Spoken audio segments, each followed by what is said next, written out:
boletín de prensa de la Liga de Abogados 1 de diciembre. Por favor. Este está dirigido a la sociedad mexicana.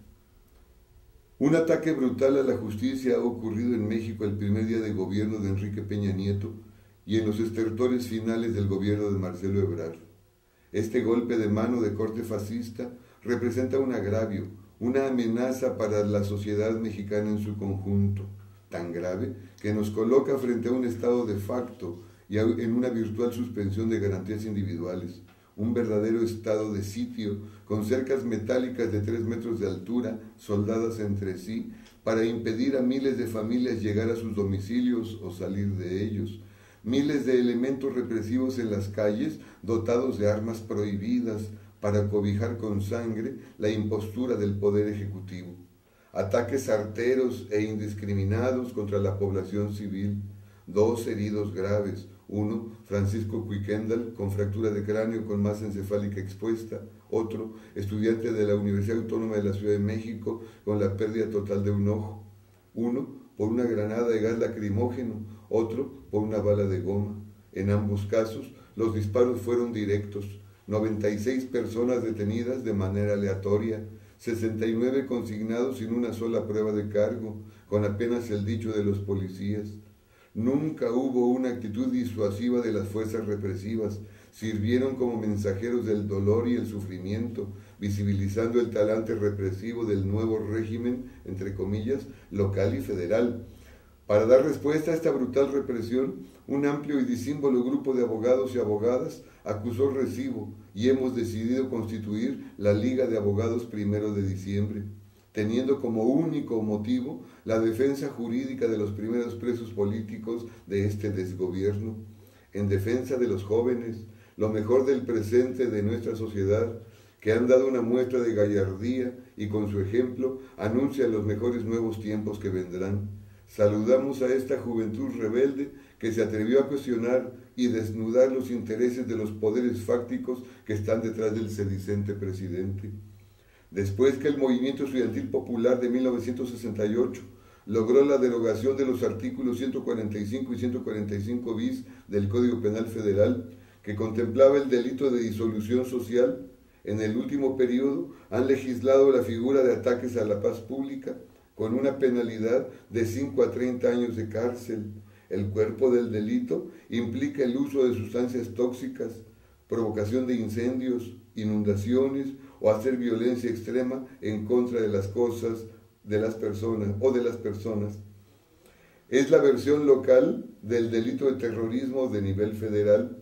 Hoy resulta que las declaraciones de los policías en las que dicen, y se abren comillas, llegaron los del Yo Soy 132 y empezaron a gritar, me dice un policía, muy fuerte, eres un corrupto, eres un ladrón, y se cierran comillas. Y la Procuraduría General de Justicia del DF pretende hacer pasar estas ofensas como violencia extrema contra las personas, como si se tratara de personas.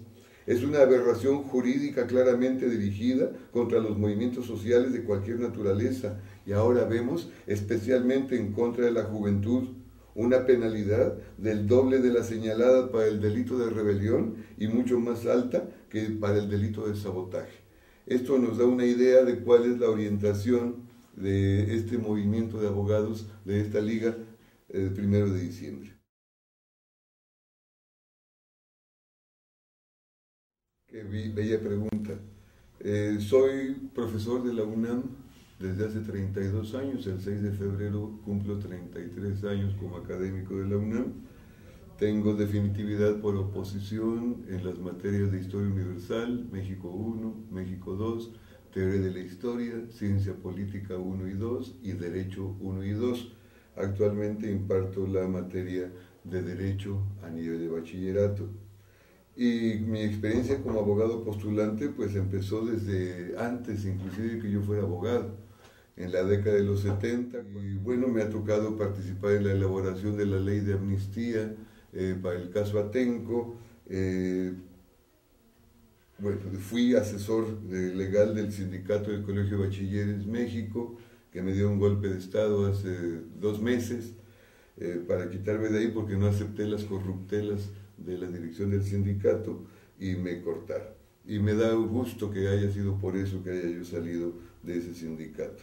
Y lo último es esto que estamos viviendo ahorita, del apoyo a los disidentes contra la imposición de Enrique Peña Nieto el 1 de diciembre de este año. Tuvimos 100 flores de un día. El día 1 de diciembre llegamos más de 100 abogados de manera espontánea allá a las afueras de la Agencia 50 del Ministerio Público. Y padecimos algo parecido a los que estuvieron en la movilización, porque nos echaron encima a los grupos de élite de la Procuraduría de Justicia del DF, el grupo Zorros en particular, que a los abogados que estábamos ahí nos encapsularon también, igual que a los de Filomeno Mata. Fuimos algunos aventados con los escudos de los policías. A mí en lo personal uno me amenazó y me dijo, nada más que te agarremos, hijo de la chingada. Y sin embargo no nos arredramos y continuamos con esto. Ya para el día 2 de diciembre, la mitad de estas flores de un día habían desaparecido y aproximadamente ahorita somos como 50 abogados y abogadas, algunos pasantes de derecho que se han incorporado con el fin único de la defensa de los presos políticos del día 1 de diciembre del 2012.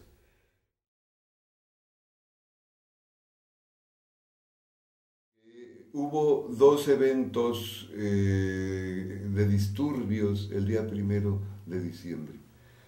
Me consta porque he participado ya quizá en miles de manifestaciones en el centro histórico de la Ciudad de México, que siempre que hacemos una movilización, la policía del DF coloca barreras de policías para proteger las fachadas de los hoteles de lujo, de los comercios, de los negocios en Avenida Juárez.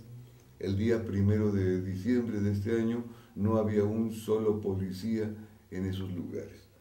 A mí me tocó ver un pequeño grupo de policías de granaderos del DF por la calle de López, enfrente de la Alameda Central, enfrente casi del Palacio de Bellas Artes, que iban solamente con los escudos, no tenían, y sus cascos, pero no llevaban ni siquiera toletes. Y empiezan a ser agredidos por un grupo de personas vestidos de civil, uno de ellos que blande un palo de más de 3 metros de largo, que golpea y golpea y golpea a los policías y ellos solo resisten y resisten. Después de un rato, como de 15, 20 minutos, se repliega este grupo de granaderos y se van por la calle de López, donde está el Sanborns, ahí enfrente de Bellas Artes, que por cierto fue saqueado ese Sanborns, y desaparecen de la escena los policías. Desaparecen los policías y aparecen otra vez estos grupos vestidos de civil, encapuchados, que empiezan a romper los vidrios de los hoteles, de los restaurantes, que se meten a un restaurante y sacan mesas y sacan sillas supuestamente para hacer una barricada y no hay presencia policíaca. 2 veces ocurre esto mismo, las 2 veces son agredidos, solamente resisten los policías, se retiran y llegan los otros grupos que llamamos los grupos de choque. Una vez que terminaban los disturbios, cuando muchos de los que habían participado en la marcha contra la imposición de Enrique Peña Nieto deciden empezar a tomar fotografías, videos para documentar los destrozos que habían ocurrido, empiezan las detenciones. ¿Y aquí qué fue lo que pasó? El 1 de diciembre del 2012, Manuel Mondragón y Calv dejó de ser el jefe de la policía del DF para asumir el cargo de jefe de la Policía Federal. Resulta que las indicaciones que recibían los policías del DF las daban con la clave de Manuel Mondragón.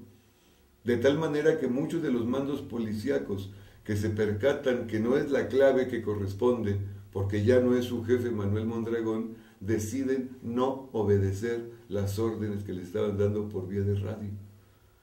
Cuando se entera Marcelo Ebrard que se estaba negando a cumplir órdenes, entonces da la orden directamente Marcelo Ebrard, y con la famosa clave X9, que significa iniciar detenciones de manera indiscriminada o de manera aleatoria de cualquier persona que encontraran en el lugar.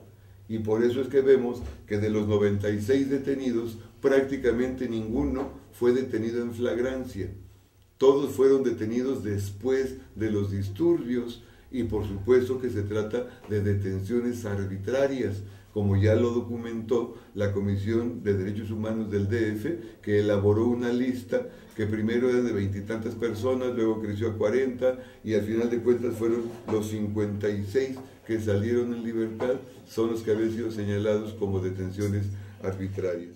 Y por último, algo que es muy interesante y que le consta a los compañeros de Querétaro que estuvieron en la movilización, un contingente, solamente un contingente, alcanza a percatarse de la táctica que estaba utilizando la policía de bloquear las calles del centro histórico para obligar que fueran los contingentes hacia donde estaban las vallas de la policía. Muchos compañeros, ejerciendo el derecho constitucional de la manifestación, siendo pacífica esta manifestación, llegaban a donde estaba el bloqueo de los policías y muchas veces ahí detenían a los compañeros o eran golpeados.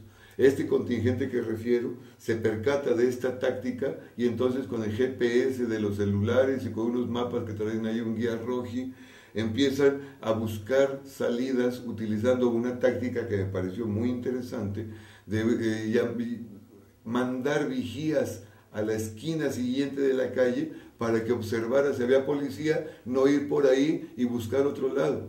Sabemos que ellos caminaron durante horas serpenteando en las callejuelas del centro histórico, pero fue el único contingente que salió indemne, ni un solo detenido de ese contingente. Y creo que esta es una experiencia que deberíamos retomar. Resumo, es una táctica del gobierno de impedir el goce y ejercicio de las garantías individuales, y cuando alguien trata de ejercerlo, entonces viene como respuesta la represión.